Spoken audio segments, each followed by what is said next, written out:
The Duke of Marchfield had not stepped into the East Wing Gallery in 11 months.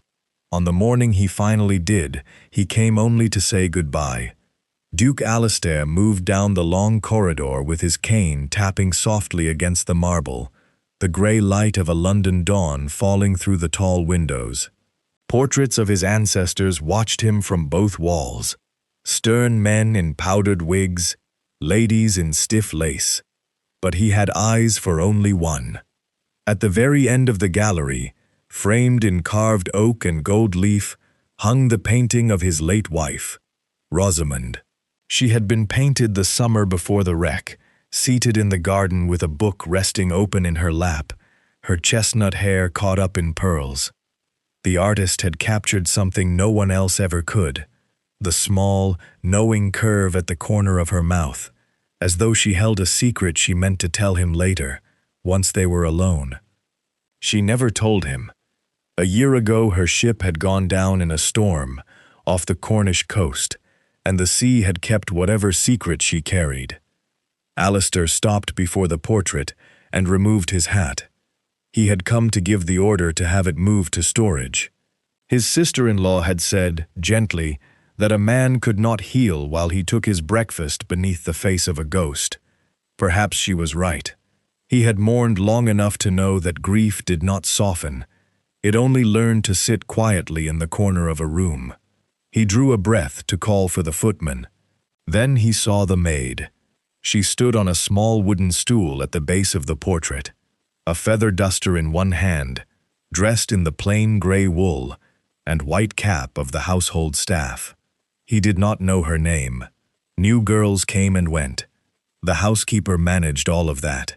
But something about the way she worked made him pause. She dusted the frame with a slow, deliberate care, as though the painting were precious to her, and not merely another chore before luncheon. And then she turned her head, and the morning light struck her throat. Around her neck lay a choker of diamonds. Alastair's cane clattered to the floor. It was not the sort of trinket a serving girl could own. The stones were cut in a strange, angular fashion, each one set into a band of white gold, shaped like interlocking gears. An ugly, mechanical thing that only a very particular eye could love. He had commissioned it himself 7 years ago from a clockmaker rather than a jeweler, because Rosamond had laughed and said she wanted a necklace that kept time with her heart. There was only one such piece in all of England. It had gone down with the ship. It had gone down with her. "Where?" Alastair said, and his voice came out low and terrible. "Did you get that?" The maid climbed down from the stool without hurry. She was younger than Rosamond had been, with fair hair and steady grey eyes, and she did not flinch under his stare. That, more than anything, unnerved him. "Your Grace," she said quietly, "answer me." He crossed the distance between them, his boots loud on the marble. "That necklace was buried in the Channel, with my wife. There is no copy, there is no likeness, so I will ask you once more, and I advise you to think very carefully before you lie. Where did you get it?" Color rose in the girl's cheeks, but still she did not step back. "I understand how it looks." "How it looks?" A cold fury moved through him, the first strong feeling he had permitted himself in a year. "It looks as though you have robbed the drowned. It looks as though some wretch dragged the sea for my wife's body and sold you her jewels like a common fence. Do you know the word for what I am imagining? Grave robbing. They still hang men for it, and I have influence enough to see a maid share the rope." He expected tears. He expected her to fall to her knees, to swear she had bought it honestly at market, to beg. That was what frightened people did. Instead, the maid did the strangest thing. She smiled, a small, sad smile that he had seen 1,000 times before, on another face, in the very portrait behind her. "You gave her this because she said it should keep time with her heart," the girl said softly. "You had it made by a clockmaker in Clerkenwell, and you were cross with him for a fortnight because he charged you double." The corridor tilted around him. No living soul knew that story. He had never told it. Not his mother, not his oldest friend, not the housekeeper who had served him 30 years. "Who are you?" he whispered. "My name is Gwyneth." She lifted her hands slowly to the clasp at the back of her neck. "And I was told that if you did not believe me, I was to show you this. Do not move." But her fingers had already found the small mechanism hidden within the largest gear. There was a faint click, like the tick of a pocket watch, and a section of the setting sprang open on a hinge no larger than a fingernail. Something small and pale fell from inside it. Alistair's hand shot out on instinct and caught it. Before it struck the floor, he opened his fingers. It was a scrap of parchment, rolled so tightly it was no thicker than a straw, tied with a single strand of chestnut hair. He unrolled it with trembling hands. The message was written in a private cipher, a childish game of shifted letters that he and one other person in the world had invented on their wedding night, so that they might pass notes across a crowded ballroom and no one else could read them. His eyes moved over the coded lines, and his own decoding filled them in, letter by letter, until the message stood plain in his mind. "My dearest Alistair, I am not dead. Forgive me. Trust the girl who wears my necklace, and come when she calls. But tell no one, or it will be the death of us both. The sea gave me a gift I never wanted, a way to disappear. What I did to save you. R." The parchment shook in his grip. The gallery, the portrait, the grey London dawn, all of it seemed very far away. "She's alive," Alistair breathed. Gwyneth's steady grey eyes met his. "She is," she said, "and she is in a great deal of danger. There is a carriage waiting for us tonight, Your Grace.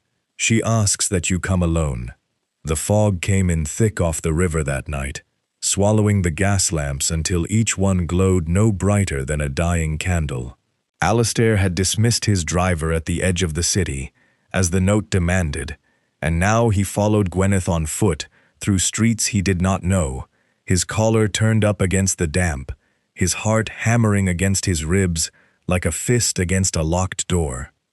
She moved through the darkness, as though she had walked it 100 times, turning down narrow lanes, past shuttered shops and sleeping doorways, never once looking back to see if he kept pace. He kept pace. He would have crawled on his hands and knees through every gutter in London for the chance she had promised him. "She's alive. She's alive." The words turned over and over in his mind, and still he could not make himself believe them. A year of black crepe and silent breakfasts had taught him not to hope. Hope, he had learned, was a cruelty a man played upon himself. At last the fog thinned, and a great black shape rose before them against the starless sky. It was a clock tower, old and forgotten, standing at the edge of a yard where weeds pushed up between broken cobbles. Its face was cracked, the great iron hands frozen at some hour long past caring, and ivy had climbed halfway up the stone. No light showed in any window. To any passing soul it was a ruin, fit only for pigeons and rain. Gwyneth drew a key from her cloak and turned it in a small side door. "Mind the steps," she murmured. "They're rotten in places. Keep to the wall." He climbed behind her up a winding stair, the air close and smelling of dust and old oil.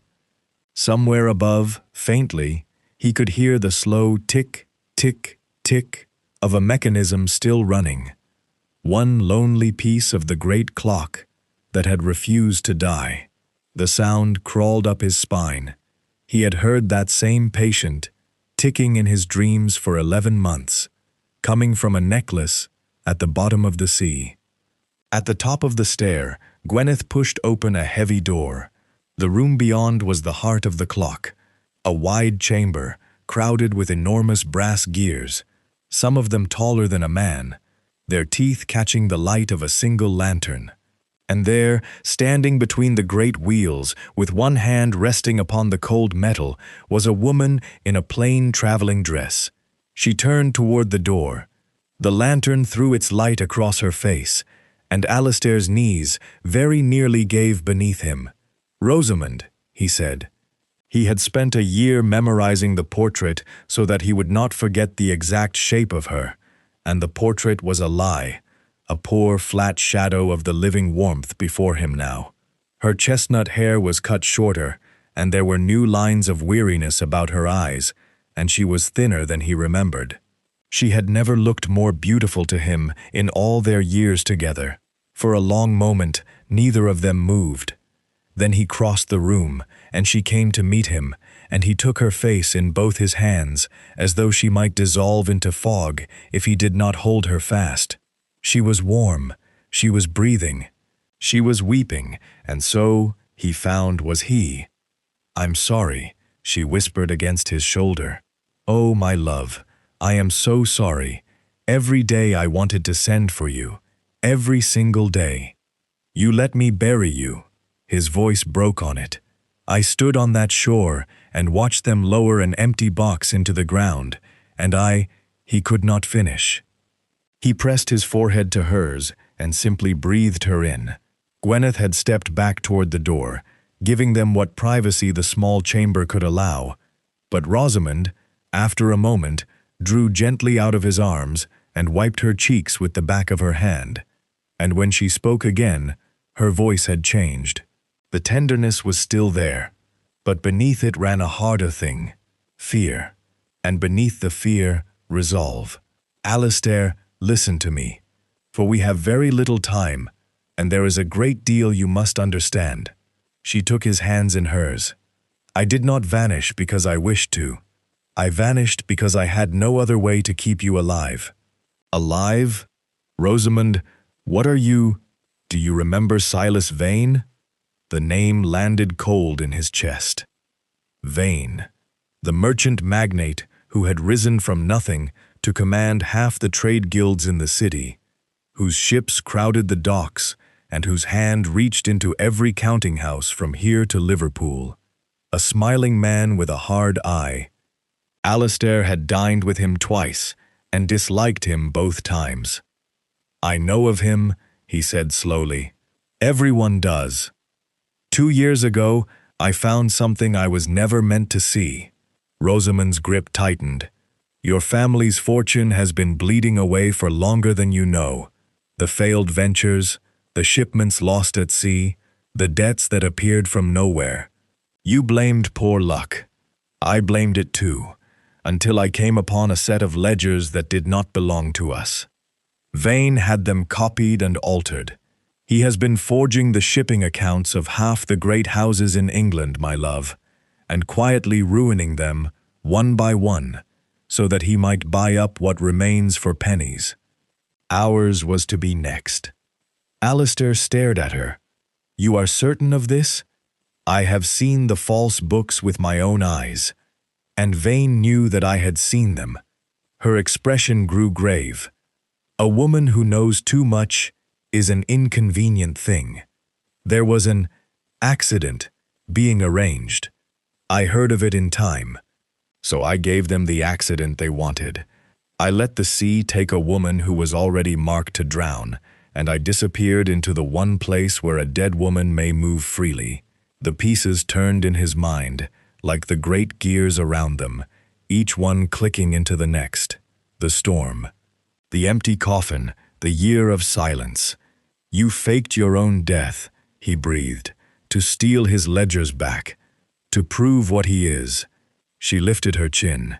A living duchess, accusing a rich man, would be laughed out of every drawing room in London. But the truth, set down in his own falsified hand, that even Vane cannot smile his way past. I have spent a year gathering it, piece by piece. Above them, the lonely mechanism ticked on, marking the seconds. "Then I am with you," Alistair said. "Whatever it costs. Tell me what you need." Rosamond's eyes shone. But before she could answer, a sound rose from the yard below. The sharp, ringing clatter of boots on broken cobbles, and the low bark of a man's voice giving orders. Gwyneth spun from the door, her face pale in the lantern light. "They've found us," she whispered. There was no time to think, only to move. Rosamond seized the lantern and shuttered it in an instant, plunging the great clock chamber into darkness, broken only by the faint gray of the cracked clock face.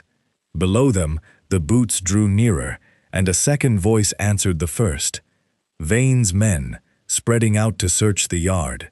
There is another stair, Gwyneth breathed. The bell-ringer's passage, on the far side. It comes out beyond the wall. She caught Alistair's sleeve and drew him between the towering gears, Rosamond close behind. They felt their way along the cold brass, ducking beneath a great wheel that turned slowly overhead, its teeth passing a hand's breadth from Alistair's hat. At the chamber's far corner, a low door stood half-hidden behind a curtain of dust and cobweb. Gwyneth wrenched it open, and they descended into a stairwell so narrow that Alistair's shoulders brushed both walls at once. Behind and above them, a door crashed inward. Lantern light spilled into the clock chamber they had just left. Search every corner, a hard voice called. The girl came this way. Master Vane wants them breathing. Down and down they went, the stone steps slick beneath their feet, until at last a final door gave onto the open air. They came out into a crooked lane behind the tower, the fog waiting to receive them like a friend. Gwyneth did not pause. She led them at a run through a warren of back streets, over a low wall, across a stinking little canal by way of a plank that bent under their weight, until the sound of pursuit faded and then died altogether behind the curtain of mist. By the time the first pale light of dawn crept over the rooftops, they had reached a livery on the city's edge, where, it seemed, Gwyneth had arranged a horse and trap to be waiting. They rode out of London as the birds began to sing, 3 silent figures huddled beneath a single blanket, and the streets gave way to hedgerows, and the hedgerows to the deep green dark of the Blackwood forest. The lodge stood a mile off the road, at the end of a track so overgrown that Alistair would never have found it. It was a low stone building, meant for the hunting parties of some long-dead lord, its windows shuttered, its hearth cold, smelling of damp leaves and old wood smoke. Gwyneth set about lighting a fire, while Rosamond saw to the horse, and Alistair stood in the middle of the bare room and felt, for the first time since the gallery, the full weight of everything settle upon him. A year, a whole year. When Rosamond came back inside, brushing the wet from her cloak, he did not turn to her. "You could have told me," he said quietly. The room went still. Gwyneth's hands paused over the kindling. "Alistair," one word. He turned now, and there was no anger in his face, only a deep and terrible hurt that was far worse to look upon. "In an entire year, you could have sent me one word. A single line in that cipher of ours. I would have understood. I would have kept your secret to my grave. Instead, you let me mourn you. You let me sit at your empty grave in the rain and beg God to give you back, when all the while you were a few streets away, alive, and choosing to let me suffer it. I was protecting you." Rosamond's voice trembled. "If Vane had thought for one moment that you knew I lived, he would have used you to draw me out. Your grief was the only thing that kept his eyes off you. It was the wall I built around you, my love, and I could not tell you it was there, or it would have crumbled. You decided that alone." He shook his head slowly. "You always decide alone. You did not trust me to be strong enough to carry it. I did not trust myself to watch you carry it, and not run to you." The words burst out of her, raw. "Do you think it was easy? Do you think a single night passed that I did not stand outside our gate in the dark, looking up at your window, hating myself?"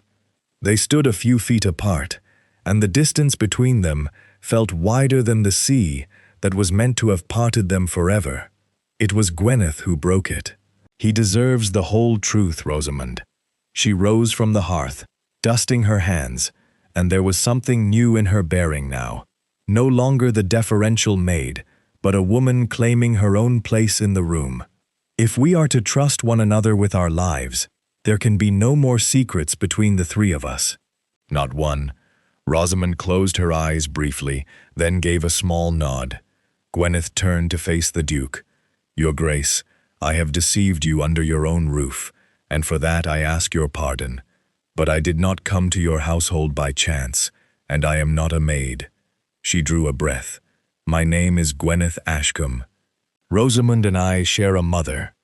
Alistair looked between them, the fair woman and the chestnut-haired one, and saw it now that he was told to, the same steady set of the jaw, the same trick of the eyes when they were afraid and would not show it. Sisters, he said. Half-sisters, Gwyneth corrected softly. Our mother married twice. I was the child of the first marriage, the plainer one, the poorer one, sent away to be raised by an aunt in Bath, while Rosamond grew up to marry a duke. We had not spoken in 9 years. She glanced at Rosamond, and something passed between them, old and unhealed. But blood remembers. When she needed one soul in all the world she could trust to move freely between her hiding place and your house, she thought of me.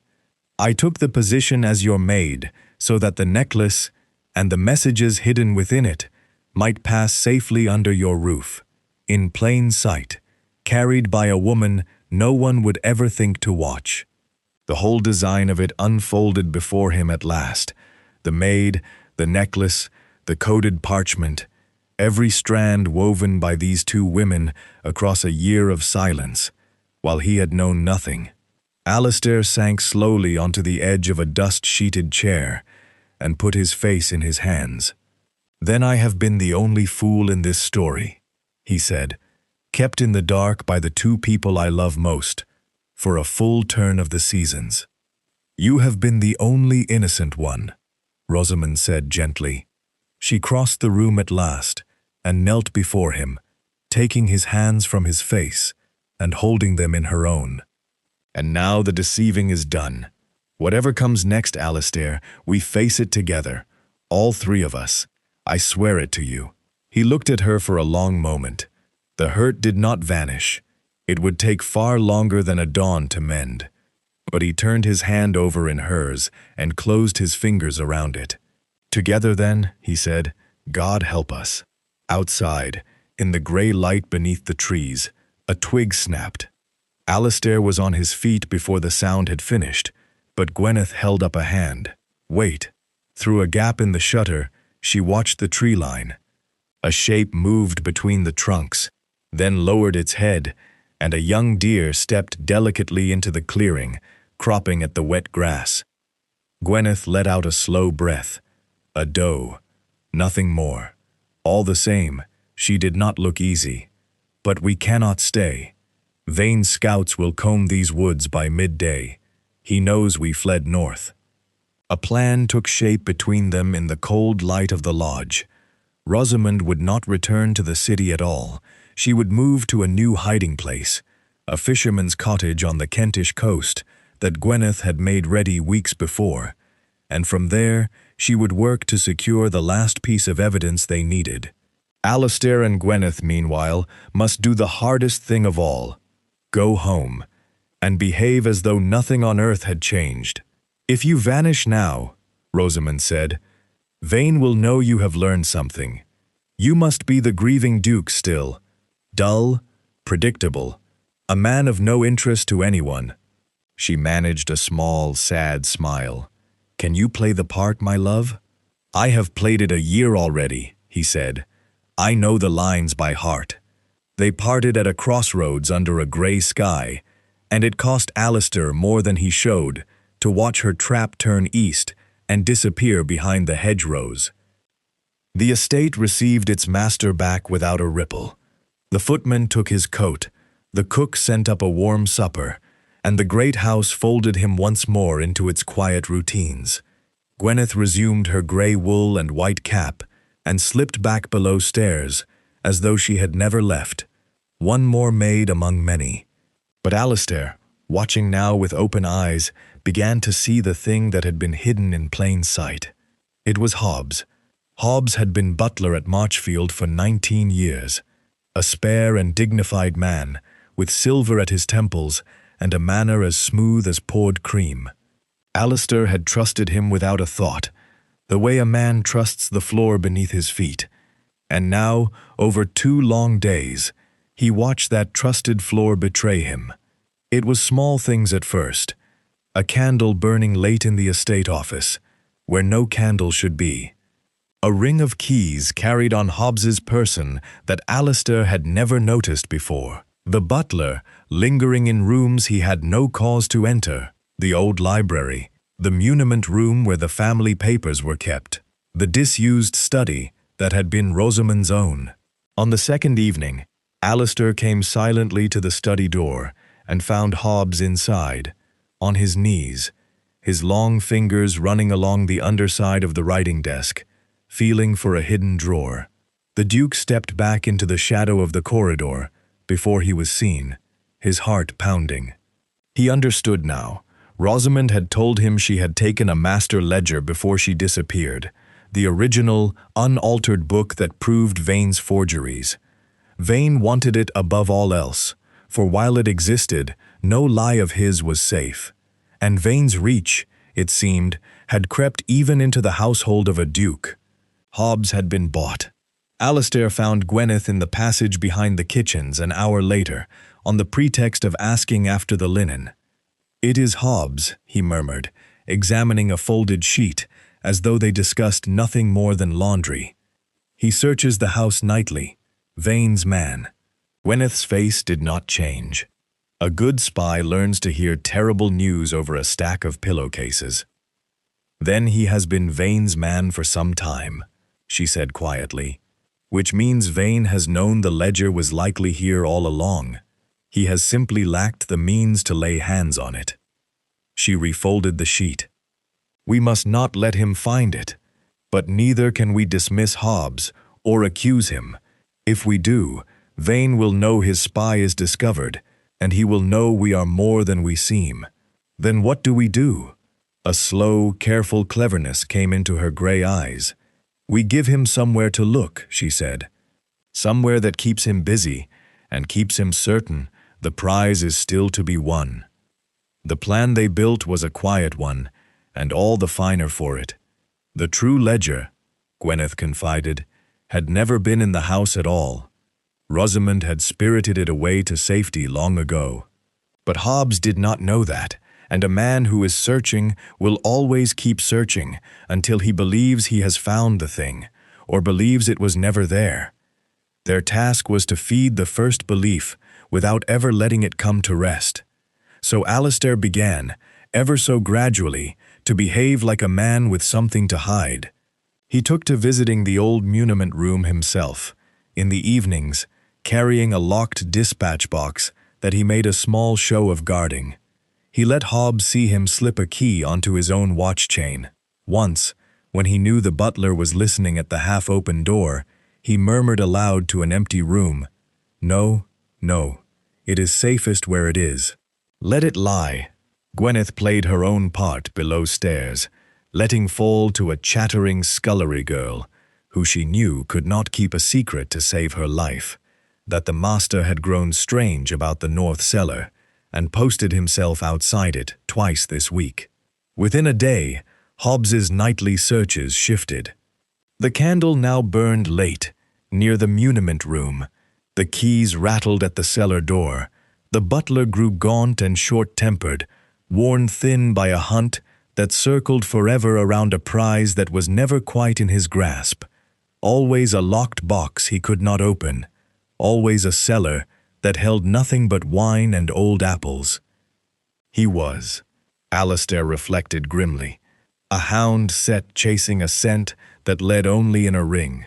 On the third night, Alistair stood at his bedroom window and watched the office candle flicker below, and felt no triumph in it, only a cold sorrow. 19 years. He had stood at this man's side through his wedding and his mourning, and Vane's money had bought all of it away. There was a soft knock. Gwyneth entered with a folded note, brought that evening by a fish carter up from Kent. Alistair broke the seal and read the cipher swiftly. Rosamond's hand. Vane grows impatient. He means to force the matter.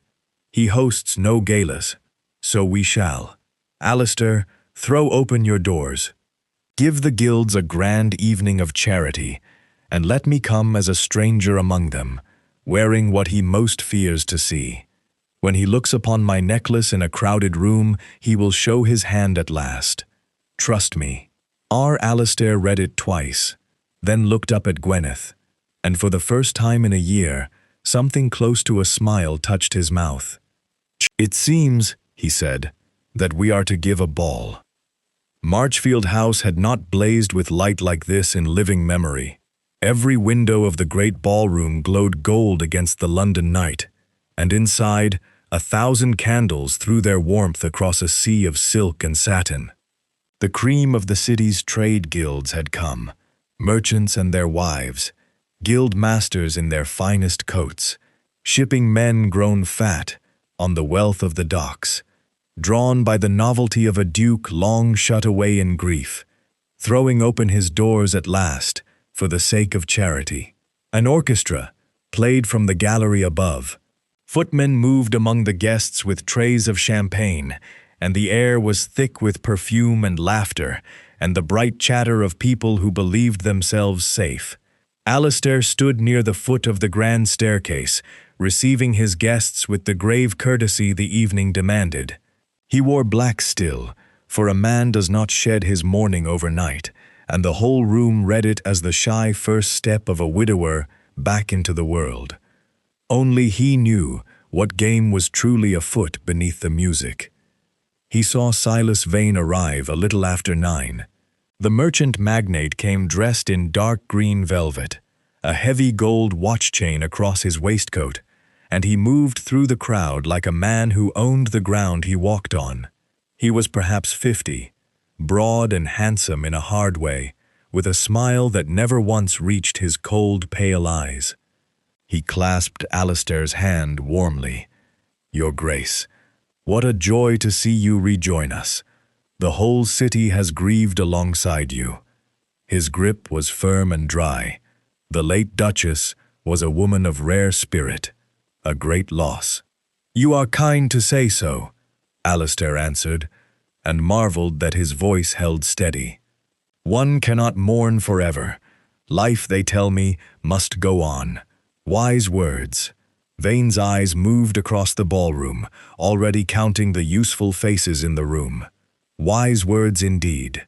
He did not yet know that the greatest danger in the room was walking down the stairs behind him. Gwyneth had told Alistair to watch for the moment, but nothing had prepared him for it. She descended the grand staircase in a gown of deep midnight blue, her fair hair dressed high with silver combs, and she wore the manner of a great lady so completely that even Alistair scarcely knew her. Gone was the maid in grey wool. Here was Lady Ashcombe, an aristocratic guest, lately arrived from the north country, poised and cool and quietly magnificent. Heads turned as she passed. A guild master's wife whispered behind her fan, asking who the striking stranger might be. And at Gwyneth's throat, catching every candle in the room and throwing it back in 100 hard, bright points of light, lay the diamond choker. Alistair felt his breath stop. It was one thing to know the plan. It was another to see it worn openly in a room that held the very man it was meant to unmake. The angular stones, the interlocking gears of white gold, there was no piece like it in all of England, and every merchant in that ballroom old enough to remember knew whose neck it had last adorned. He forced himself to look away, to sip his champagne, to play the dull and grieving duke. Across the room, Vane was in easy conversation with 2 shipping men, one hand resting on the head of his cane, his smile in place. Gwyneth moved through the crowd toward them without haste, pausing to accept a glass, to bestow a gracious word here and there, drawing ever nearer to the merchant magnate as a tide draws in. Then Vane looked up. Alistair was watching for it, and even so, he nearly missed it. The change was that swift.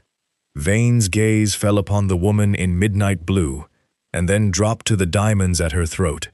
And for the space of a single heartbeat, the mask slipped entirely from his face. The color drained out of him. His jaw went slack. The hand upon the cane tightened until the knuckles stood white as bone. He looked, for that one naked moment, like a man who has seen the dead rise out of the ground and walk toward him across a crowded floor. He knew that necklace. He knew it had gone down with the Duchess who had learned his secret. And here it was, alive, in his enemy's house, worn by a stranger who smiled at him as though she knew everything. The shipping man beside him said something, and Vane did not answer. He was staring. Gwyneth came to a stop a few feet away and inclined her head with perfect grace. "You must be Master Vane," she said, her voice carrying just far enough. "I have heard so a great deal about you. They say you know every ledger in the city by heart." She let the word ledger fall lightly, like a dropped handkerchief. How reassuring, in such uncertain times, to have a man who keeps such careful accounts. Vane's smile came back onto his face by force of will, but it was a broken thing now, held together with wire. "You have the advantage of me, madam. I do not believe we have met." "No," Gwyneth agreed pleasantly, "but I feel as though I know you already." She touched the diamonds at her throat, quite idly, as one touches a favorite jewel. Some things speak for themselves, do they not? She let the silence stretch one moment longer than was comfortable. Then she gave him a small, gracious nod, turned, and drifted away into the crowd, leaving the merchant magnate standing alone amid the music with his composure in ruins. Alistair joined her at the edge of the ballroom a quarter of an hour later, by the tall windows that looked out over the dark garden. "He is unmade," he murmured, not looking at her. "I have never seen a man so shaken." "He is frightened," Gwyneth answered softly, "and a frightened man makes mistakes." That was the whole of the purpose. Her eyes swept the room and found Vane once more, now in urgent, low conversation, with a lean man in grey, by the door, one of his own agents, brought as a guest. He knows the ledger is real. He knows someone means to use it, and he cannot rest now until he has torn this house apart to find it. "Then we have poked the wasp's nest," Alistair said grimly. "We have poked it on purpose." Gwyneth turned from the window, and the candlelight caught the hard resolve in her face. "He will follow this necklace to the ends of the earth now, your grace, and while his eyes are fixed upon it, and upon this house, they are turned entirely away from Kent." She lifted her glass a fraction, as if in a private toast, "which is precisely where my sister needs them not to be." Behind them, unheard beneath the music, Silas Vane gave his lean agent a single low command, and the man slipped out into the night. The last carriage rolled away well past midnight, and the great house sank back into darkness. The candles were snuffed one by one, the orchestra packed away their instruments, and the guests carried their gossip out into the London night. To all the world, the Duke of Marchfield's charity ball had been a quiet triumph. But the house did not truly sleep. Alistair stood at his darkened bedroom window and watched the garden. Gwyneth had been certain Vane would come, and Gwyneth was rarely wrong. Just past 2 o'clock, a shadow detached itself from the deeper shadow of the hedge and moved across the lawn toward the servants' entrance, and behind it, a second shape, broad and unhurried, leaning upon a cane. Vane himself. He had not sent his agent alone. He had come to see the thing done with his own eyes. Alistair drew back from the glass, his pulse quickening. He had half hoped the man would stay away, would send hirelings and keep his own hands clean. That he had come in person meant one thing only. Silas Vane no longer trusted anyone but himself to find the master ledger. He was frightened past the point of caution, and a frightened man in your own house at 2 in the morning was a dangerous thing indeed. Gwyneth was waiting for him at the top of the servants' stair, a shawl thrown over her nightgown, a single unlit candle in her hand. "He's inside," she whispered. "Hobbs let them in. I heard the bolt drawn back. 2 of them, Vane and the lean one from the ball. Vane came himself." Her eyes gleamed in the dark. "Then he is more desperate than I dared hope." "Good. A desperate man will chase whatever we set running before him." She pressed something into his hand, a folded scrap of paper. "The plan holds. We lead them down and down, from the muniment room to the old vaults, one false trail into the next, and we keep them busy until dawn. Every hour they waste beneath this roof is an hour Rosamond works freely in Kent. She writes that she is close, Alistair, very close. She needs only a little more time. And if they corner us, then we are 2 servants who could not sleep, and came to see about a noise." She almost smiled. "A duke does not creep about his own house at night, but a nervous maid and a loyal footman might. Keep to the shadows and let them see only what we wish them to see." What followed was a slow and silent hunt through the sleeping house, hunter and hunted circling one another in the dark. Alistair and Gwyneth went before, drawing Vane and his agent ever downward. They left a candle burning in the muniment room and let the light draw the searchers to it. And when Vane's lean man crept in and began to force the locked dispatch box upon the table, he found inside it nothing but a bundle of old estate accounts, dull as dust, and a single sheet of paper on which was written, in a hand meant to look hastily hidden, the words moved below, "The North Vault." Alistair watched from a servant's passage through a crack in the paneling as Vane read the note over his agent's shoulder. The merchant's face was gray and sweating in the candlelight, the smooth polish of the ballroom entirely gone. He crushed the paper in his fist. "The vault," Vane breathed. "Of course. She always did love a locked door." He turned to the lean man. "Below, Croft. Now."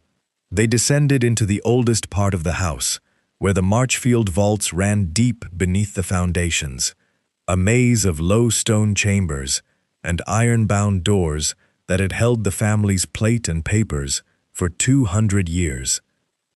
Here the air was cold and still, and every footstep woke a whisper of echoes.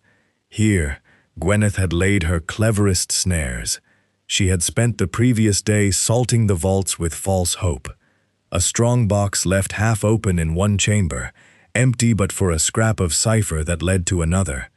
A loose flagstone, freshly disturbed, with nothing beneath it but earth. A locked iron door with a fresh scratch about the keyhole, as though someone had opened it in haste, and behind it, when Croft at last picked the lock, only a bare cell, and a second scratched door beyond, and a third beyond that. The searchers pressed on from chamber to chamber, and each promised the prize, and each gave up nothing, and the ledger stayed forever one door further into the dark. Alistair and Gwyneth shadowed them the whole way, moving through the servants' passages that honeycombed the old walls, always a step ahead, laying each new false trail moments before the hunters reached it. It was a strange and breathless dance. Once, Croft turned so sharply that Alistair had to press himself flat against the cold stone, holding his breath, while the lean man's lantern swept the passage a hand's breadth from his boots. Once, Gwyneth was forced to snuff her candle and stand frozen in a doorway as Vane himself passed close enough that she might have touched his velvet sleeve. She did not so much as breathe until he had gone by. Hour by hour, the hunt wore Vane down. His fine coat was streaked with dust and cobweb, his careful hair fallen loose across his brow. The cane that had been an elegant affectation at the ball now bore his weight in earnest, for the man was exhausted and half mad with the chase. Twice Alistair heard him snarl at Croft. Once he heard him laughing, low and unpleasant, at a locked door that yielded nothing, the laugh of a man whose nerve was fraying to threads. "It is here," Vane kept muttering, to Croft, to himself, to the dark. She hid it here. It must be here. It was not here. It had never been here, but he could not stop believing it, and so he could not stop searching, and every wasted hour was a gift given, all unknowing, to the woman he thought long dead. Grey light was beginning to seep through the high-slit windows of the deepest vault when Croft, forcing a final door, found the trail simply ended. A bare stone chamber, empty as a swept grave, with no further door and no further clue. He turned to his master, and even in the gloom, Alistair could see the fear on the lean man's face. "There is nothing here, Master Vane. It is a dead end. We have been led." "We have been led nowhere," Vane snarled, but the words rang hollow even as he spoke them, and a new understanding was dawning in his exhausted eyes, a suspicion that the whole long night had been spent chasing a shadow deliberately cast. He looked up sharply at the dark passages, as though sensing, for the first time, that he was not the hunter here at all. Above them, in the grey of the breaking day, a fish carter's cart rattled up the Kent road and stopped at a fisherman's cottage by the sea, and Rosamond stepped out to meet it, a heavy oilcloth parcel clutched tight against her chest. The last piece was in her hands. The message came 2 days later, carried in the usual way, a cipher tucked into the day's fish delivery, brought up from Kent by a carter who never knew what he ferried. "It is done. I have the master ledger, whole and unaltered, but I dare not bring it to the house. Vane watches every road into the city now. Meet me where money keeps its secrets, Ashcombe and Hale, Lombard Street, the private vaults below, Thursday at first light. Come alone but for Gwyneth, who will keep the door. Bring nothing that names you. R." Ashcombe and Hale was the oldest merchant bank in the city, a great pile of grey stone on Lombard Street, where the fortunes of half of England lay locked in iron rooms beneath the pavement. A man might rent a private vault there and be sure that not the king himself could look inside it without his key. It was, Alistair thought, exactly the sort of place Rosamond would choose. Neutral ground, guarded by the one power that even Vane respected, which was money. They came before dawn on Thursday, when Lombard Street lay silent under a thin grey mist. Gwyneth had dressed once more as Lady Ashcombe, and it was under that borrowed name that she engaged the porter and had the great door unbarred. She would keep watch above, she said, in the marble hall where the clerks would soon arrive. A lady come early to see to her jewels, nothing more. Alistair descended alone into the vaults below. The stairs went down a long way, past iron gates and sleeping strong rooms, until he came to a narrow passage lit by a single lamp, and there, at the end of it, standing before an open vault door, was Rosamond. She was pale from her weeks by the sea, and thinner still, but her eyes were bright, with something he had not seen in her since before the wreck, triumph, and beneath it, a fragile, trembling hope. In her arms she held a heavy book, bound in worn brown leather. "I have it," she said, and her voice shook. 2 years, Alistair. 2 years of hiding and lies and cold cottages by the sea, and it is finished. It is all here. He came to her, and she laid the ledger open on the small table within the vault, and together, by the lamp's yellow light, they looked upon the ruin of Silas Vane. It was all there, in the merchant's own careful hand and the hands of his clerks. The true shipping manifests set beside the forged ones, the real accounts of a dozen great houses and the false accounts that had been swapped for them, ships that had never sailed, cargoes that had never existed, debts conjured out of ink and air to break honest families and buy their ruin for pennies. And there, threaded through all of it, the same signature again and again, the same private mark. proof no magistrate in England could wave aside. He forged your family's manifests here, Rosamond said, her finger tracing a line. And here, see the date. This is where he began to bleed you. He meant to have Marchfield within the year. He meant to have it all. Alistair looked at the pages that held a year of his grief and a lifetime of his family's honor, and he found he could not speak. He reached out instead and covered her hand with his own upon the ledger. For a moment in the lamplight, they were simply husband and wife again, standing close over a shared task, and the long, cold distance between them seemed to narrow to nothing.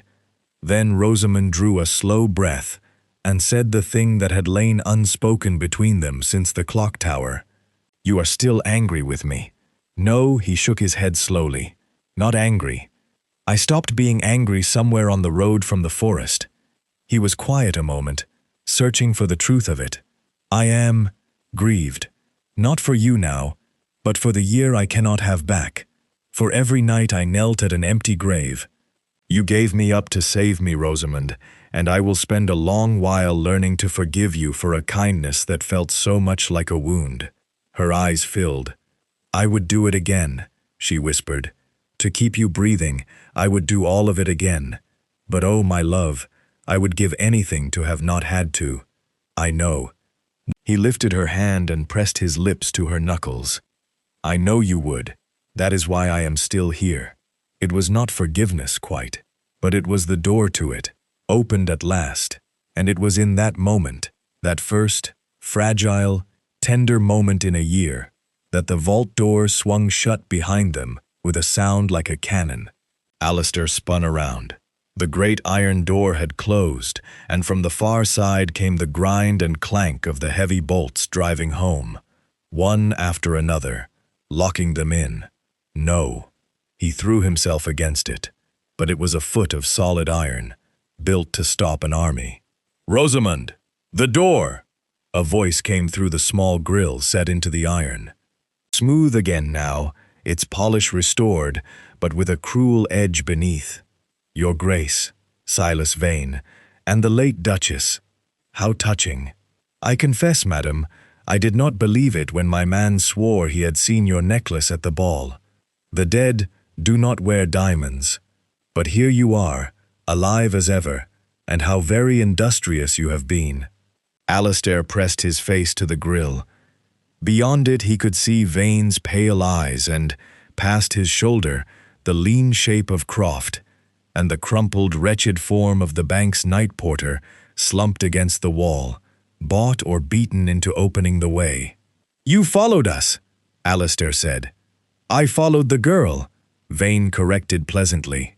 "Lady Ashcombe, is it? A poor disguise for a duke's kitchen maid. I have had eyes upon your house since the ball, your Grace. Where the necklace goes, my secrets follow, and this morning it led me straight to the last thing in the world I needed to find." His gaze dropped to the ledger on the table behind them, and his voice hardened to iron. "You will pass that book through the grill to me. Now, or you will both remain in that room until the air within it runs out, and I shall let it be known that the poor grieving Duke, driven mad by loss, locked himself away with a stranger, and simply never came out." Alistair looked at Rosamond. She had taken up the ledger and clutched it to her chest, and her chin was high, but he saw the fear moving in her eyes. The vault was small, the door was iron, and the one soul in all the world who knew they were down here, the one soul who might yet save them, was 2 floors above, keeping the door, entirely unaware that the trap had already closed. "Gwyneth," Alistair breathed, "she cannot hear you through a foot of iron and 2 floors of stone," Vane said, and smiled. "Pass me the book." 2 floors above, in the cold marble hall, Gwyneth knew something was wrong. She had been standing by the great window, playing the part of a lady come early for her jewels, when the night porter, who ought to have been dozing at his post, had crossed the hall in a great hurry and unbarred the side door for 2 men in dark coats. She had turned her face to the window and let them pass, but she had marked the broad shape leaning on the cane, and the lean one behind, and her blood had run cold. Vain, here, and he had gone down. She did not cry out. A cry would bring the clerks, and the clerks would bring questions, and questions were the one thing they could not afford. Instead, she moved, swiftly, silently, to the head of the stairs, and there she found the way barred. Vane had left the iron gate at the top of the vault stair, locked behind him, and the key was gone with the porter, who had fled the moment his dark work was done. Gwyneth gripped the cold bars and looked down into the dark, and understood the whole of it at once. They were trapped below. Vane had followed the necklace, as she had known he might, but she had thought to see him coming, and instead he had slipped in beneath her very nose. For one dreadful moment, she stood frozen. Then her hand rose to her own throat. The necklace. Rosamond had built it to be more than a hiding place for messages. In the long months of planning, the two sisters had commissioned the clockmaker in Clerkenwell to work other things into its gears. Small tools, folded flat and fine as watch springs, hidden within the setting against a day of desperate need. Gwyneth had carried them all this time and never had cause to use them. Her fingers found the second clasp, the one Alistair had never seen. It sprang open, and into her palm dropped two slender picks of blued steel, no longer than a hairpin each. She knelt before the iron gate and set to work. Below, in the sealed vault, the air had already begun to feel close and thick. "The book, Your Grace." Vane's voice came patient and cold through the grille. "I am not a cruel man. I do not wish to leave a duke to smother in the dark. But I will do it, and I will sleep soundly after, if you force my hand." Alistair stood between Rosamond and the door, and his mind raced over every scrap of iron and stone around them, searching for a way that did not exist. The vault was a box.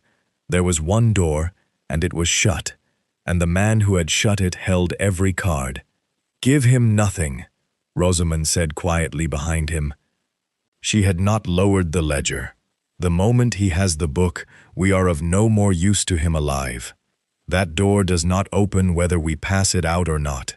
He means to leave us here regardless." She was right. Alistair knew it in his bones. Vane could not let them live to speak, book or no book. Handing it over would buy them nothing but the loss of the one thing that could ruin him. "You'll wait a long while, Vane," Alistair called through the grille. "This vault is stone and iron. You cannot come in, and we will not come out, and the ledger stays with us. Every hour it sits here is an hour your secret waits to hang you." A pause. Then, through the grille, an ugly sound. Vane, laughing. "You misjudge your position, Your Grace. I have all the time in the world. You have only as much as the air in that room. We shall see which of us grows reasonable first." But even as he spoke, a sound came from the top of the vault stair, the faint, clear scrape of steel on iron, and then the sharp click of a lock giving way. Vane's laughter stopped. "Croft," he said sharply. "The gate." Gwyneth came down the stone stair like a fury in midnight blue, and she did not come empty-handed. She had thought, in the long seconds of picking the gate, of what she would meet below. 2 armed men, and no time to fetch help. So she had taken the only weapons the marble hall offered. In one hand, a heavy brass candlestick, and in the other, held high, the porter's own lantern, its shutter thrown wide. She met Croft first, on the turn of the stair. The lean man lunged for her, and she flung the lantern's beam full into his eyes, and as he threw up an arm against the sudden glare, she brought the candlestick down hard upon his wrist. He cried out and stumbled, and she was past him before he found his feet, leaving him clutching his arm against the wall. Vane turned from the vault door to face her, and for the first time the smooth mask cracked into something raw and ugly. "You," he snarled, "the kitchen maid.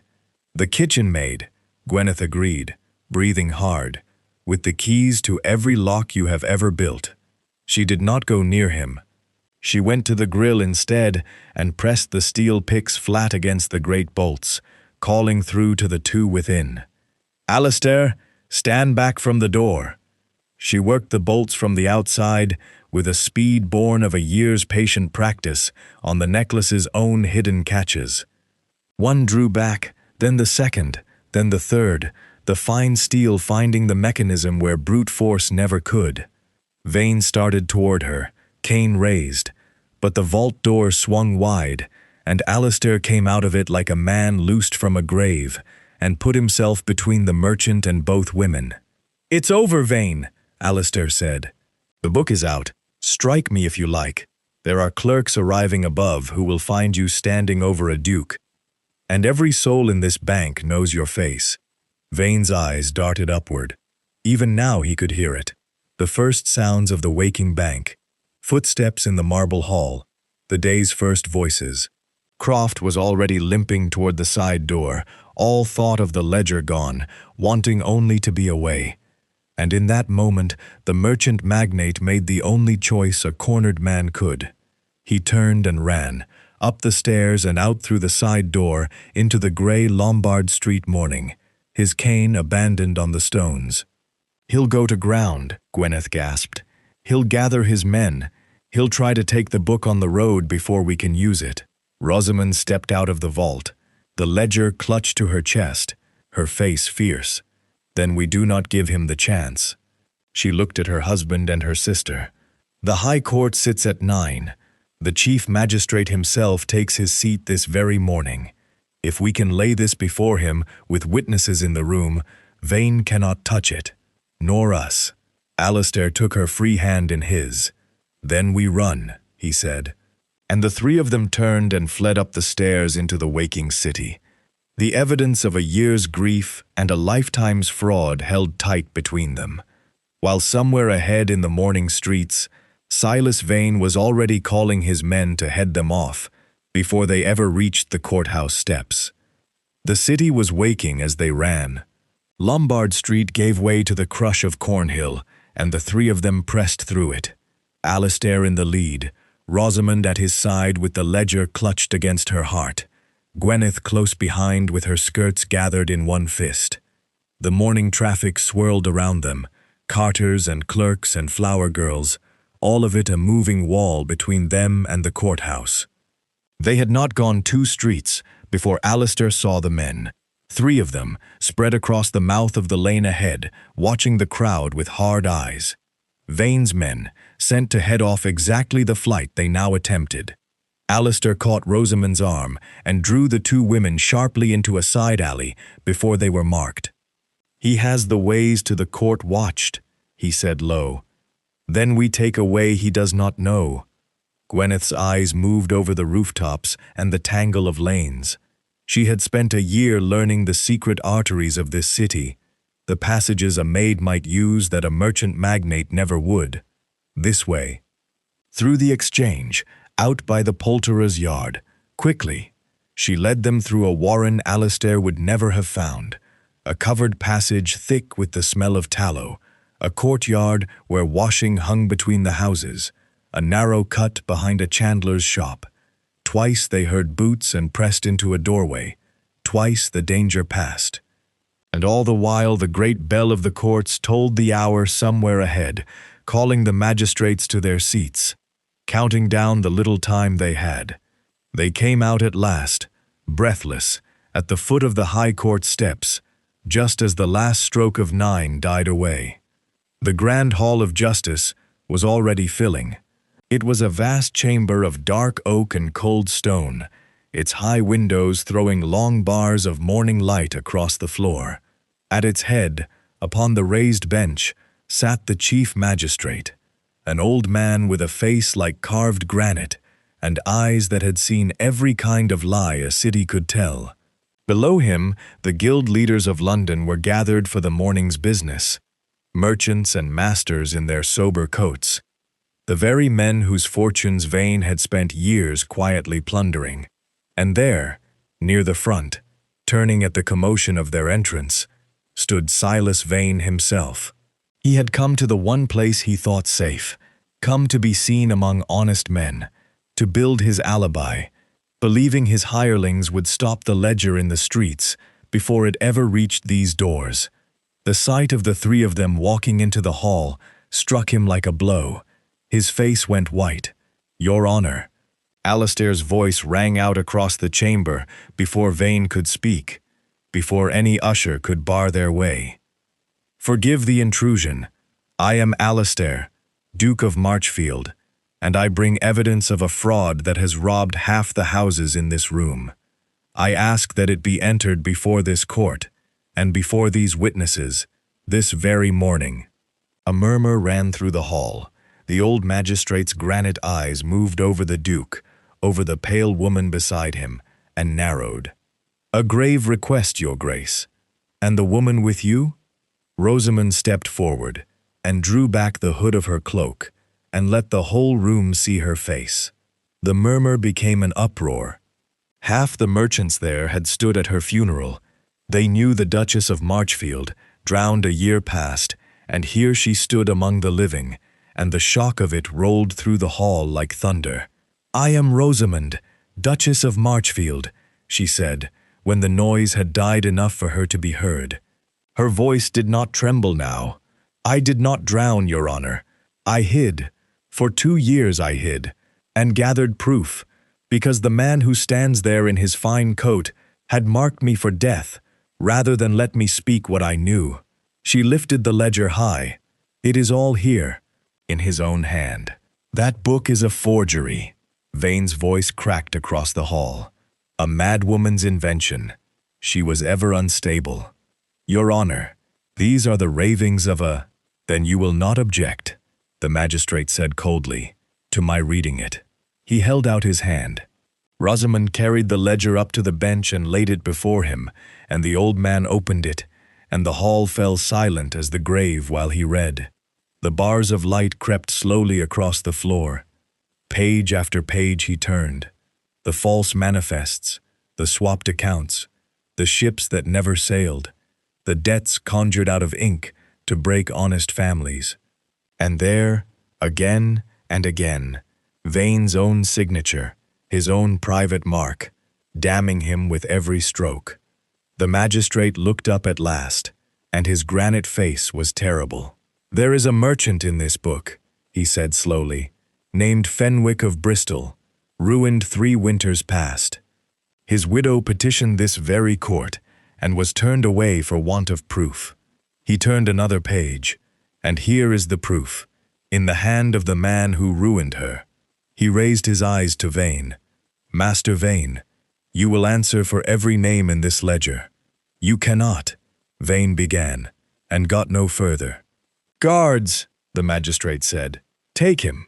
The court officers closed upon Silas Vane, where he stood, and the smooth polish that had carried him from nothing to the mastery of half the city fell away entirely, and he was only a shaking, shouting man being led from a hall full of the people he had wronged.